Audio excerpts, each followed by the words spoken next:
अगर आरसी करते समय आपके 4 से 5 आंसर गलत हो ही जाते हैं तो ये वीडियो आपके लिए है। हमें आरसी करते समय इन 4 बातों का ध्यान रखना चाहिए। पहला, आरसी का सब्जेक्ट, दूसरा एडिटर की टोन, आरसी का फ्लो, देन आरसी की एंडिंग। कैसे, आइए देखते हैं। The government's move to scrap the traditional mandatory test licenses required to manufacture small quantities of drugs for research is an effort to remove the sometimes crippling regulatory hurdles in the pharmaceutical sector. So basically, इतना पढ़ने के बाद दो चीज़ें मुझे clear हो रही हैं कि सब्जेक्ट कहीं ना कहीं फार्मास्यूटिकल इंडस्ट्री पे टच कर रहा है, और दूसरा यहाँ पर बात हो रही है कि कुछ मैंडेटरी टेस्ट लाइसेंस मैन्युफैक्चर करने के लिए चाहिए रहते थे स्मॉल क्वांटिटीज़ में ड्रग्स को, तो उनको गवर्नमेंट ने स्क्रैप कर दिया है, मतलब अब कूड़े के ढेर में डाल दिया है, कैंसिल कर दिया है, नलिफाई कर दिया है उस रिक्वायरमेंट को। ठीक है, तो इस तरीके से कहीं ना कहीं मुझे आरसी का एक सब्जेक्ट मिल गया कि this is going to be an amendment in the government regulations regarding pharmaceutical sector. Clear हुआ? और अभी तक अगर मैं टोन की बात करूं तो टोन इंफॉर्मेटिव है, क्योंकि यहाँ पर अभी तक मुझे सिर्फ और सिर्फ इंफॉर्मेशन मिल रही है कि क्या हुआ है। ठीक है, तो आइए समझते हैं। Government's move to scrap the traditional mandatory test licenses required to manufacture small quantities of drugs for research is an effort to remove the sometimes crippling regulatory hurdles in the pharmaceutical sectors. छोटी quantities में research purpose के लिए drugs को बनाए जाने के लिए एक कंपलसरी टेस्ट लाइसेंस को लेना ज़रूरी होता था, या एक टेस्ट लाइसेंस को लेना ज़रूरी होता था। गवर्नमेंट के कदम ने, इसको स्क्रैप किए जाने के कदम ने क्या किया है, फार्मास्यूटिकल सेक्टर्स में कभी कभी ये हर्डल का काम करते थे, ये रेगुलेटरी गाइडलाइंस या लॉज हर्डल का काम करते थे, ऑब्स्टेकल, हिंड्रेंस, बाधा का काम करते थे। गवर्नमेंट के कदम ने क्या किया है, इन्हें रिमूव कर दिया है, ये रिमूव हो गए हैं। ठीक है, मतलब ये कि स्मॉल क्वांटिटीज में रिसर्च पर्पस के लिए अब फार्मास्यूटिकल कंपनीज क्या कर सकती हैं, छोटी क्वांटिटी में दवाइयों की मैन्युफैक्चरिंग कर सकती हैं, उसके लिए लाइसेंस लेने की ज़रूरत नहीं है। This decision aligns with the national goal of facilitating ease of doing business. और गवर्नमेंट का जो ये डिसीजन है, जो ये निर्णय है, वो अलाइन होता है, मतलब लाइन में फॉल करता है गवर्नमेंट का जो नेशनल गोल या उद्देश्य या लक्ष्य है कि वो ईज ऑफ डूइंग बिजनेस को फैसिलिटेट करेगा, स्मूदन करेगा, इनेबल करेगा। अलाइन का मतलब होता है to fall in line. So national goal क्या कह रहा है, ईज ऑफ डूइंग बिजनेस को फैसिलिटेट करेंगे। सिमिलरली ये जो एक्शन है गवर्नमेंट का, रेगुलेशंस को हटाया जाना, ये भी इसी दिशा में एक कदम है और गवर्नमेंट के गोल को अलाइन करता है। ठीक है, The central element of these amendments to the new drugs and clinical trial rules 2019 is replacing the mandatory license requirement for non-commercial manufacture of drugs with a prior intimation mechanism.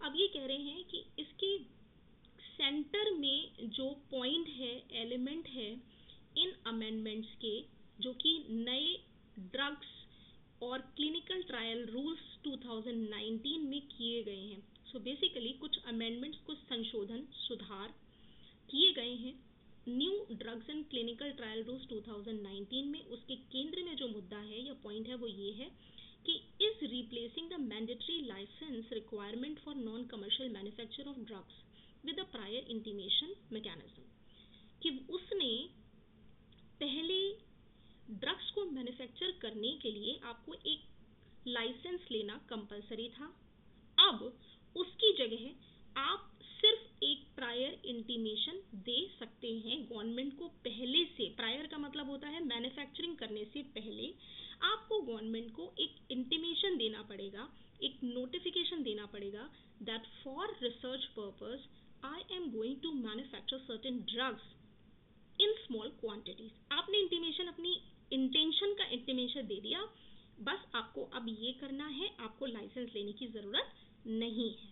ठीक है, तो अभी तक अगर मैं ऑथर की tone की बात करूं तो टोन अभी तक क्या मुझे लग रहा है कि हाँ कहीं ना कहीं अलाइन कर रही है, गवर्नमेंट ने जो किया है उसको वो सपोर्ट कर रहे हैं। ठीक है, सब्जेक्ट हमें मिल ही गया, आगे बढ़ते हैं। Developers can now manufacture small quantities of drugs for research, testing and analysis after intimating the Central Drug Standard Control Organization via its Sugam portal online। अब ये कह रहे हैं जो भी ड्रग्स के बनाने में या ड्रग्स को मैन्युफैक्चर करना चाहते हैं और फार्मास्यूटिकल इंडस्ट्री में डेवलपमेंट चाहते हैं, ठीक है, डेवलपर्स कैन नाउ मैन्युफैक्चर, वो आप स्मॉल क्वांटिटीज में ड्रग्स को रिसर्च, टेस्टिंग और एनालिसिस पर्पस के लिए बना सकते हैं। लेकिन कब? पहले उन्हें CDSCO को इंटीमेट करना पड़ेगा, पहले उन्हें CDSCO को इंटीमेट करना पड़ेगा। कैसे इंटीमेट करना पड़ेगा? उन्होंने एक ऑनलाइन पोर्टल CDSCO ने बनाया हुआ है, उस ऑनलाइन पोर्टल में जाके आपको बताना पड़ेगा कि this is your intention for small quantities research, testing, analysis purpose से आप ड्रग्स को मैन्युफैक्चर करना चाहते हो। Once a notice of intent is acknowledged online, देखो आपने एक इंटेंट का नोटिस भेजा और गवर्नमेंट ने उसे एक्नॉलेज कर लिया। एक्नॉलेज करने का मतलब क्या होता है? एडमिट कर लेना, ठीक है, ग्रांट कर देना, परमिट कर देना और अलाउ कर देना। यही होगा कि गवर्नमेंट ने एक बार उस लेटर ऑफ इंटेंट को एडमिट कर लिया तो वो क्या करेगी, वो company is free to go ahead with drug synthesis strictly for research। तो वो उस कंपनी को अब go ahead मिल जाएगा, मतलब परमिशन मिल जाएगी कि वो ड्रग की सिंथेसिस कर सकती है, सॉल्ट्स को कंबाइन कर सकती है, कॉम्बिनेशन में यूज कर सकती है, लेकिन for research purposes only.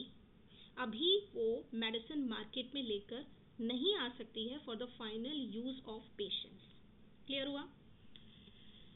In a post COVID world, अभी तक टोन न्यूट्रल है, ठीक है। In a post COVID world where speed of delivery for end use has gained virtue. अब ये बोल रहे हैं पोस्ट कोविड वर्ल्ड में, कोविड के बाद दुनिया में जहां पर दवाइयों की डिलीवरी की रफ्तार ने वर्च्यू गेन कर ली है, मोरालिटी गेन कर ली है, कि मतलब इंसान को अगर कोई बीमारी है तो उसे जल्दी से जल्दी दवाई मिलनी चाहिए, तो ये स्पीड ने वर्च्यू गेन कर ली है। The government anticipates that removal of this licensing factor will fast track the timeline of drug development by at least 3 months। तो गवर्नमेंट एंटिसिपेट करके चल रही है, पहले से प्रिज्यूम करके चल रही है, ठीक है। एंटिसिपेट का मतलब क्या होता है? फ्यूचर को आप प्रेजेंट में देख पा रहे हो, समझने की कोशिश कर रहे हो। सो टू एक्सपेक्ट, टू फोरसी, ठीक है, प्रिज्यूम करना, सपोज करके चलना, एंटिसिपेट के सिनोनिम से। तो गवर्नमेंट ये एंटिसिपेट कर रही है that removal of this licensing factor, कि लाइसेंसिंग वाले फैक्टर को हटाने से जो ड्रग के डेवलपमेंट में जो टाइमलाइन है, जो समय लगता है, वो 3 महीने का कम से कम हो जाएगा, ठीक है। कम से कम 3 महीने उसमें कम हो जाएंगे पूरे प्रोसेस में, राइट फ्रॉम परमिशन और लाइसेंस लेने से लेके जितना भी टाइम फाइनल यूजर्स तक आने में उसको लगता है, उस पूरे प्रोसेस में कम से कम 3 महीने की कमी आएगी। गवर्नमेंट ये सपोज करके चल रही है, ठीक है। Specific low risk bioavailability and bioequivalence studies can also commence after an online intimation on the portal। और अभी तक पूरा इंफॉर्मेटिव है, अभी तक एडिटर ये बता रहे हैं कि एक बार आपने पोर्टल पर ऑनलाइन इंटीमेशन दे दी, उसके बाद आप क्या शुरू कर सकते हो? स्पेसिफिक, कुछ खास, चुनिंदा, लो रिस्क, जिन चीज़ों में कम रिस्क है, जिन दवाइयों की मैन्युफैक्चरिंग में कम रिस्क है, क्योंकि bio availability and bioequivalence studies आप उन पे करना चाहते हो, तो आप इंटीमेशन के बाद पोर्टल पे शुरू कर सकते हो। तो देखो यहाँ पर बच्चों, स्पेसिफिक लो रिस्क बायो अवेलेबिलिटी का क्या मतलब है? देखो बायोम यानी all the living being on this earth, हम उनको बायोम बोलते हैं ना। और यहाँ पर जो बायो अवेलेबिलिटी है, इसका मतलब है कोई दवा कितनी जल्दी बॉडी में जाकर असर करना शुरू कर देगी। तो बेसिकली हम किसकी बात कर रहे हैं, हम उस दवा की इफिकेसी की बात कर रहे हैं। तो यहाँ पर अगर हम सिनोनिम की बात करें तो बायो अवेलेबिलिटी कहीं ना कहीं इफिकेसी का सिनोनिम हो जाता है, ठीक है ना। अवेलेबिलिटी मतलब वो दवा कितनी जल्दी ह्यूमन बॉडी में बीमारी को दूर करने के लिए अवेलेबल है, ठीक है। और बायो इक्विवेलेंस का मतलब है कि जेनेरिक दवाएं ब्रांडेड दवाओं के बराबर असरकारक हैं या नहीं है। जेनेरिक दवाएं लो कॉस्ट दवाओं को बोलते हैं, मतलब बहुत कम उनका प्राइस है, और जो ब्रांडेड दवाएं हैं वो महंगी मिलती हैं। तो यहाँ पर कहने का मतलब क्या है कि स्पेसिफिक लो रिस्क बायो अवेलेबिलिटी और बायो इक्विवेलेंस स्टडीज के लिए ये यहाँ पर जो क्या करना है आपको, जैसे ही आप ऑनलाइन इंटीमेशन दे देते हो उसके बाद आप ये काम शुरू कर सकते हो, यानी कि टेस्टिंग और रिसर्च की बात हो रही है, ठीक है।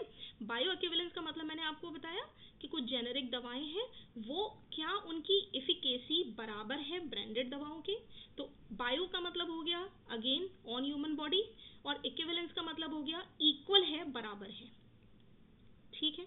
आगे बढ़े। In addition even for categories in which a licence is still required, अब ये बोल रहे हैं इसके साथ ही in addition besides that adding that for यहाँ उन कैटेगरीज के लिए जिनमें लाइसेंस की अभी भी जरूरत है, such as for high risk psychotropic और narcotic drugs, the statutory processing time will be reduced from 90 days to 45 days। तो अब ये कह रहे हैं कि अभी भी कुछ कैटेगरीज हैं जिसमें आपको लाइसेंस की जरूरत है, जैसे कि वो हाई रिस्क कैटेगरी में फॉल करते हैं वो ड्रग्स, जैसे कि साइकोट्रोपिक ड्रग्स और नार्कोटिक ड्रग्स। तो साइकोट्रोपिक वर्ड से पकड़ो, साइको हम किस लिए यूज करते हैं, ब्रेन से रिलेटेड कोई चीज है उसको साइको उसके लिए वर्ड यूज करते हैं, और ट्रॉपिक का मतलब होता है कहाँ पर असर कर रही है। तो बेसिकली जो दवाइयाँ दिमाग पर असर करती हैं, हमारे मूड स्विंग्स को रोकने के लिए, डिप्रेशन को रोकने के लिए दी जाती हैं, उन दवाइयों को साइकोट्रोपिक ड्रग्स बोलते हैं, ठीक है। So they are high risk drugs. उसके अलावा नार्कोटिक ड्रग्स, जिन दवाइयों को नशा करने के लिए या जिन चीज़ों को नशा करने के लिए लिया जाता है, जैसे कि वीड्स हुए, है ना, ये बेसिकली क्या करते हैं, इंसान की सोचने समझने की क्षमता को थोड़ी देर के लिए रोक देते हैं, उसे सबकॉन्शियस में ले जाते हैं। तो ट्रैंक्विलाइजर, सेडेटिव, सोपोरिफिक इफेक्ट इनका होता है, तो उनको सोपोरिफिक ड्रग्स भी बोलते हैं। ओपियम से बना है, ये वर्ड ओपियम से बना है, इसलिए इसे ओपिएट भी बोलते हैं। क्लियर हुआ।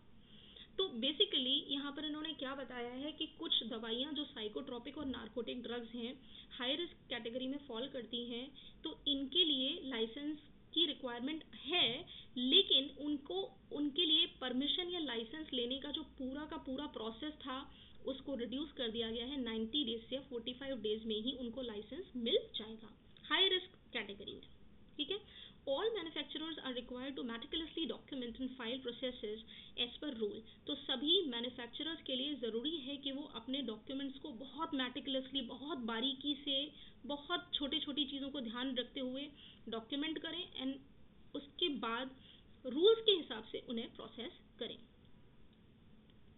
The abolishment of a licence raj is always good news. अब हमें यहाँ पर एडिटर की टोन मिल गई, ठीक है। अभी तक वो क्या था, इंफॉर्मेटिव थे, अभी तक वो न्यूट्रल थे, वो सिर्फ हमें इंफॉर्मेशन दे रहे थे। अब कह रहे हैं कि जो लाइसेंस राज का को अबॉलिश कर दिया गया है, खत्म कर दिया गया है, ये बहुत अच्छी खबर है। अबॉलिशमेंट का मतलब होता है एब्रोगेशन, कैंसिलेशन, ठीक है, मतलब रेगुलेटरी गाइडलाइन अब खत्म जो कर दी गई हैं, जो अबॉलिश कर दी गई हैं, वो अच्छी खबर है। The dismantling of hurdles in pharma research and development bodes well for a country that is aspiring to position itself as a pharmacy of the world.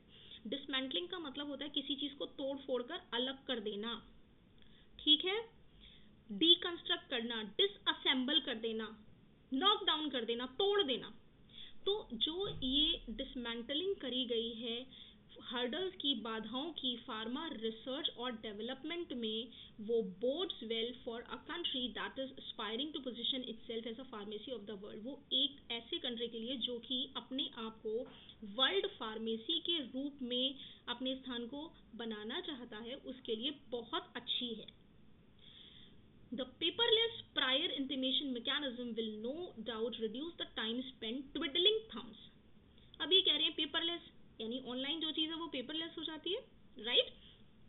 तो पेपरलेस प्रायर इंटीमेशन का जो मैकेनिज्म बनाया है वो बिना किसी शक के निसंदेह रिड्यूस कर देगा ट्विडलिंग थम्स, जो time manufacturing companies licence acquire करने में वेस्ट करती थी, उस टाइम को कम कर देगा. सो बेसिकली क्या होता है कि आप एक ऑफिस से दूसरे ऑफिस भाग रहे हैं, टाइम को वेस्ट कर रहे हैं, उसी को ट्विडलिंग थम्स बोला जाता है. तो वो टाइम अब रिड्यूस हो जाएगा. Waiting for a physical copy of the licence, क्योंकि यहाँ पर बोल रहे हैं कि आप जो टाइम वेस्ट करते थे लाइसेंस की फिजिकल कॉपी को ऑब्टेन करने में, अभी आपको उसकी ज़रूरत नहीं पड़ेगी. And time saved is naturally money and life saved. और नेचुरल सी बात है, बहुत प्राकृतिक बात है कि अगर आपने समय बचाया है तो निश्चित तौर पर आपने पैसा और ज़िंदगी भी बचाई है. Reducing the time a drug takes from the lab to the bedside for practical use can save countless lives. अगर आप टाइम को कर रहे हो एक ड्रग को बनाने में, या एक ड्रग जब वो लैब से बेड साइड तक पहुंचती है प्रैक्टिकल यूज़ के लिए यानी पेशेंट के यूज़ के लिए, उस टाइम को अगर आप कम करते हो तो you can save countless lives. तो आप काउंटलेस मतलब infinite, something which you can not count, right? बहुत सारी जिंदगियां, काउंटलेस जिंदगियां बचा लेते हैं. And reduce morbidity in many more. और बहुत सारे लोग जिनको बीमारियां हैं, एलमेंट्स हैं, मॉर्बिडिटी है, इन्फर्मिटी है, उसको भी आप कम कर देते हैं. However, the government would do well to circumvent the danger of a drop in quality control by initiating a mechanism. अब देखो यहाँ पर इन्होंने एक और चीज दी है. यहाँ पर इन्होंने ये बोला है हालांकि, however, हालांकि government would do well, government अच्छा करेगी, to circumvent, to stop, to evade, to reject, ठीक है, to escape the danger of a drop in quality control. Quality के कंट्रोल करने के लिए, जो मतलब लाइसेंसिंग के ख़त्म करने से क्वालिटी जो ड्रॉप हो जाएगी उसको बचने के लिए, उसे रोकने के लिए भी गवर्नमेंट अच्छा ही करेगी. वुड डू वेल, अच्छा ही करेगी. टू सर्कमवेंट, सर्कमवेंट का मतलब होता है मुद्दे के इधर उधर घूमना, उसे रोकने की कोशिश करना, उससे बचने की कोशिश करना, ठीक है. देखो सर्कमवेंट का मतलब है avoid, evade, sidestep, dodge कर जाना और ओवरकम कर जाना. तो बेसिकली कैसे करेगी? By initiating a mechanism. उसके लिए भी गवर्नमेंट एक मैकेनिज्म को शुरू कर रही है. आफ्टर इंटीमेशन, आप ऑनलाइन सुगम पोर्टल पे इंटीमेशन करने के बाद मैन्युफैक्चरिंग कंपनीज जो हैं, to ensure that all good manufacturing practices are strictly adhere to, कि वो सारी की सारी ड्रग मैन्युफैक्चरिंग कंपनीज जितने भी रूल्स हैं उनको बहुत स्ट्रिक्टली, कड़ाई से उनका पालन करेंगी और गवर्नमेंट इसको एंश्योर करेगी, ठीक है. यहाँ ड्रग मैन्युफैक्चरिंग कंपनीज के लिए कहा गया है कि एक ऐसा मैकेनिज्म तैयार किया गया है कि आप ये जो जितनी भी ड्रग मैन्युफैक्चरिंग कंपनीज हैं वो इंटीमेट करने के बाद ये पालन करेंगी कि जितनी भी मैन्युफैक्चरिंग प्रोसेस में उन्होंने प्रैक्टिसेस अपनाई हैं वो गवर्नमेंट मानदंडों के हिसाब से ही हो. No drug however speedily produced. अब देखो यहाँ पर भी कहीं टोन हमें नेगेटिव नजर नहीं आ रही है, क्योंकि उन्होंने खुद नहीं बोला है कि गवर्नमेंट वुड डू वेल, बचने की कोशिश करेगी. क्वालिटी कंट्रोल में जो क्वालिटी जो खराब होगी उससे बचने की कोशिश करेगी, क्योंकि लाइसेंस को अब खत्म कर दिया है. तो यहाँ पर भी कहीं क्रिटिसिज्म नहीं है as of now. No drug, however speedily produces worth the blister it is packaged in if it comes with quality lapses. अब यहाँ पर हमें एडिटर की वॉइस मिल गई, दैट इज कॉशनरी.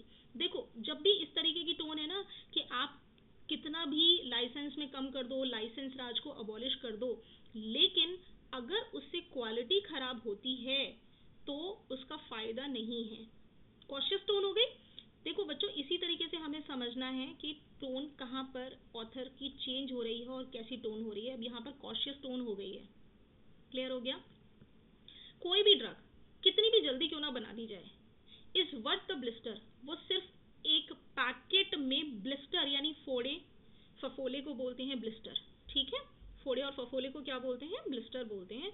तो वो क्या है जैसे कि एक पैकेट में आपने फफोलों को डाल दिया हो, if it comes with quality lapses, अगर ये क्वालिटी लैप्सेस के साथ या पुअर क्वालिटी के साथ आती है, लैप्सेस का मतलब होता है उसमें क्वालिटी को लेके कंप्लाई नहीं किया गया है, गवर्नमेंट की गाइडलाइंस को फॉलो नहीं किया गया है, इसलिए इसकी क्वालिटी खराब है।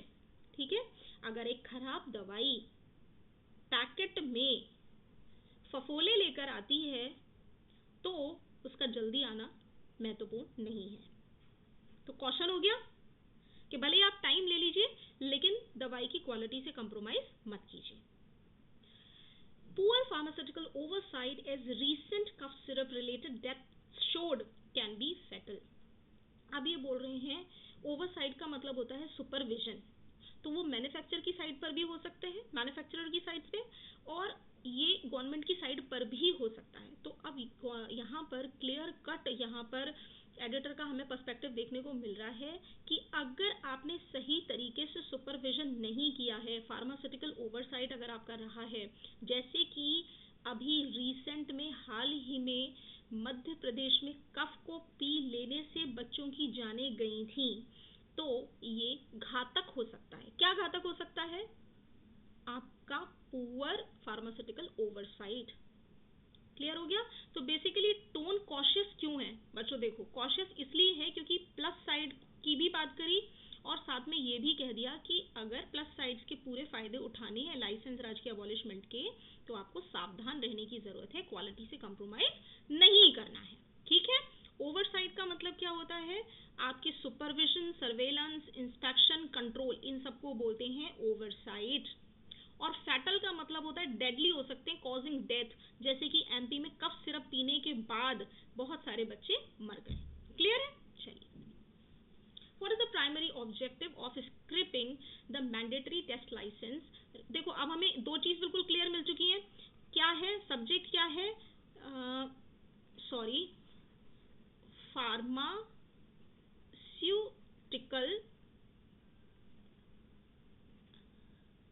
रेगुलेशंस सब्जेक्ट है।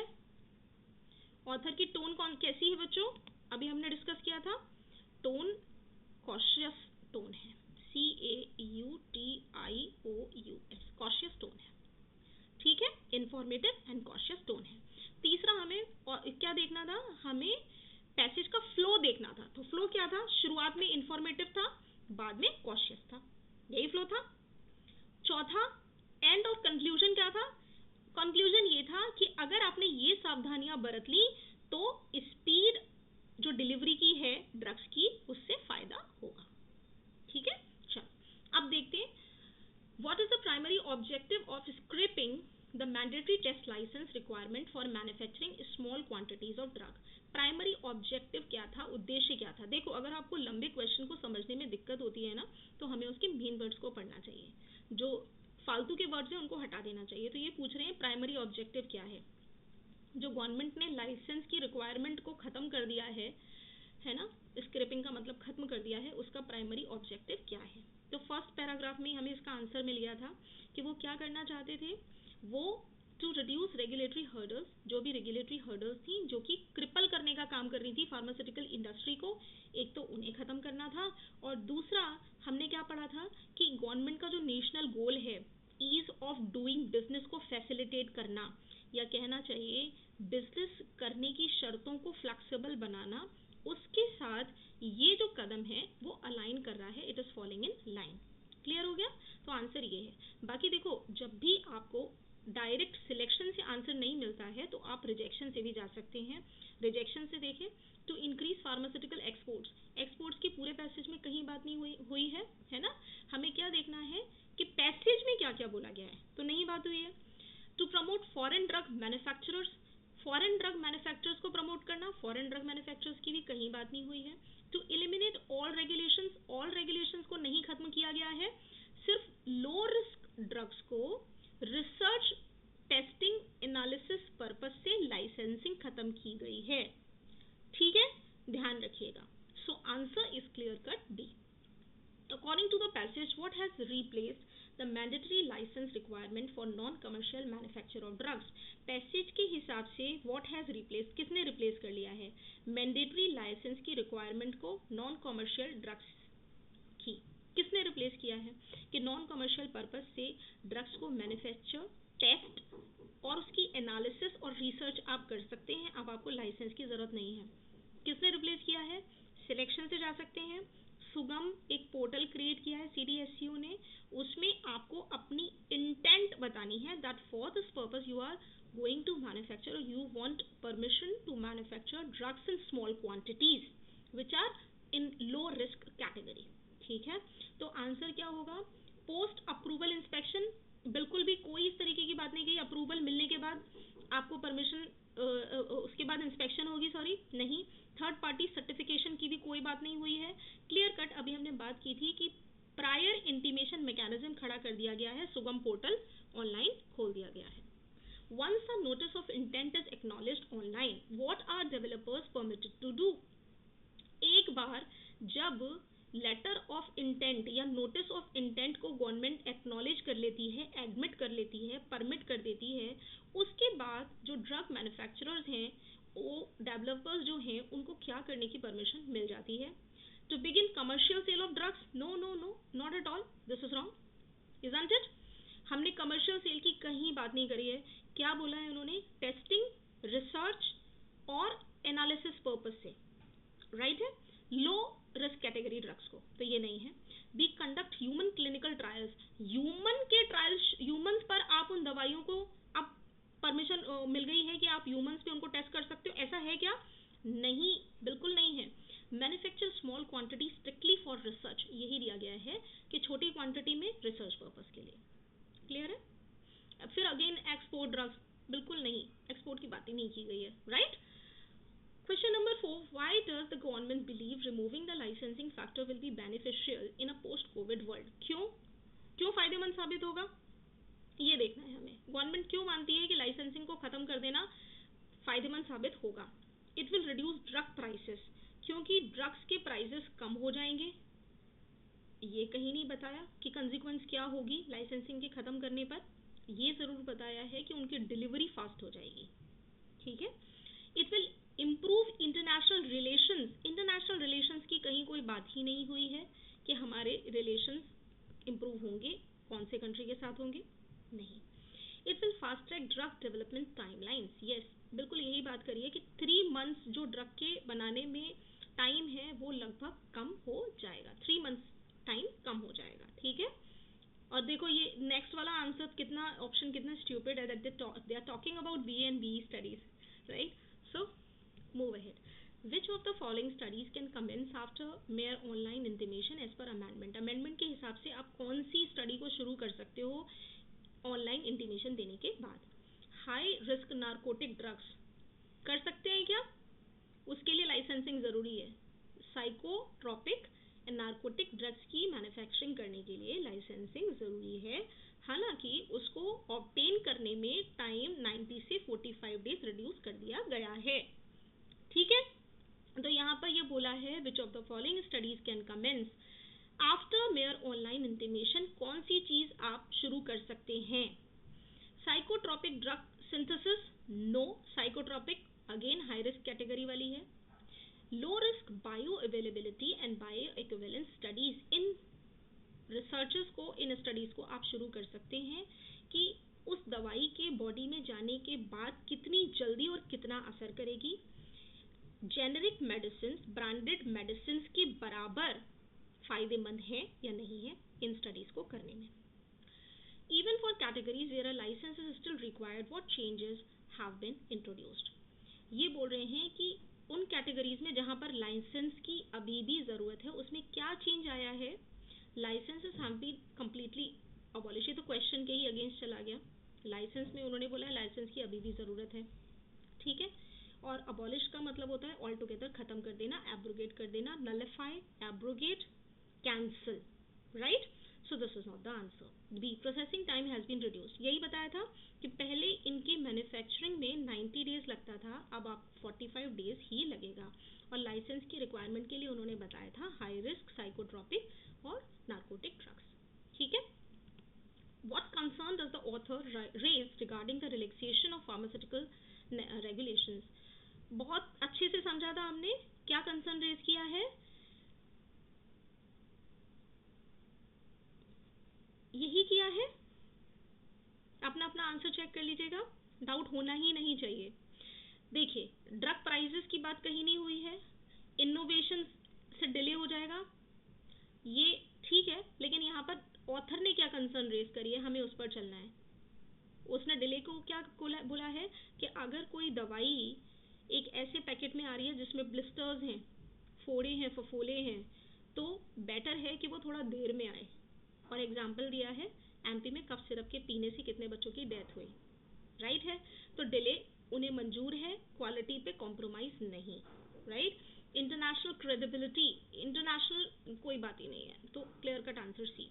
The phrase no drug however speedily produced is worth the blister it is packaged in suggest that speed is more important than safety. Opposite हो गया इसका। अभी थोड़ी देर पहले भी हम यही डिस्कस कर रहे थे कि स्पीड नहीं, क्वालिटी इंपॉर्टेंट है।